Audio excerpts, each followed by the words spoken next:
Slogan কেন দেবে? আমাদের পাড়ার ছেলে মারা গেছে, প্রাপ্য অধিকারী এসে ঠিক আছে, স্লোগান কেন দেবে? এসে ভারত মাতা কি জয় কেন বলবে? কালকে অন্য অন্য রাজনীতি দলে এসে কেউ স্লোগান দেয়নি বা কেউ একটা কোনো কথা বলেনি।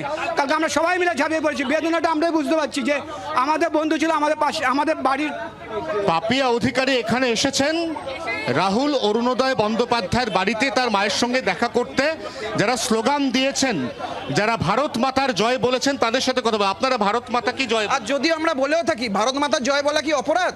আমরা পশ্চিমবঙ্গটা কি ভারতবর্ষের বক্তব্য, অরূপ বিশ্বাসের অনুগামীদের বক্তব্য, এখানে কি রাজনৈতিক স্লোগান দেওয়া? রাজনৈতিক কিছু করতে আসেনি। আমাদের প্রার্থী এসছেন, প্রার্থী কিন্তু টালিগঞ্জ বিধানসভার সকলের প্রার্থী। যদি অরূপ বিশ্বাসও কালকে এখানে আসতে পারে, আমাদের প্রার্থী আসতে পারে না? না, প্রার্থী নিশ্চয়ই আসবেন, ওদের প্রার্থী আসা নিয়ে আপত্তি নয়।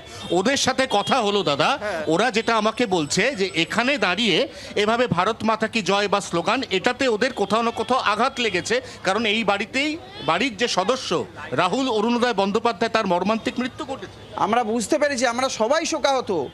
আমাদের মধ্যে আমাদের ভারতীয় জনতা পার্টির প্রচুর কার্যকর্তা আছে, হয়তো কেউ লুস্টক করে ফেলেছে, কিন্তু আমরা ভারত মাতার জয়। আমরা সেই ছবি দেখতে পাচ্ছি কিছুক্ষণ আগে, রীতিমতো বচসা উত্তপ্ত বাক্য বিনিময় চলছিল দুপক্ষের মধ্যে, এবং পরিষ্কার বক্তব্য ছিল যে পাপিয়া অধিকারী টালিগঞ্জ বিধানসভা কেন্দ্রের বিজেপির প্রার্থী, তিনি রাহুল অরুণোদয় বন্দ্যোপাধ্যায়ের বাড়ি, সেখানে আসতেই পারেন, কিন্তু তার সঙ্গে আসা বিজেপির কর্মী সমর্থক তারা এখানে কেন স্লোগান দেবেন, এইটা ঘিরে এখানে রাজনৈতিক পরিস্থিতি উত্তপ্ত হয়ে ওঠে। এই মুহূর্তে আমরা দেখতে পাচ্ছি হঠাৎ করে পুলিশ এখানে বেশি সংখ্যায় এসে উপস্থিত হয়েছে। পুলিশ কর্মীরা এখানে চেষ্টা করছেন যাতে কোনোভাবে পরিস্থিতি আর অপ্রীতিকর দিকে না গড়ায়।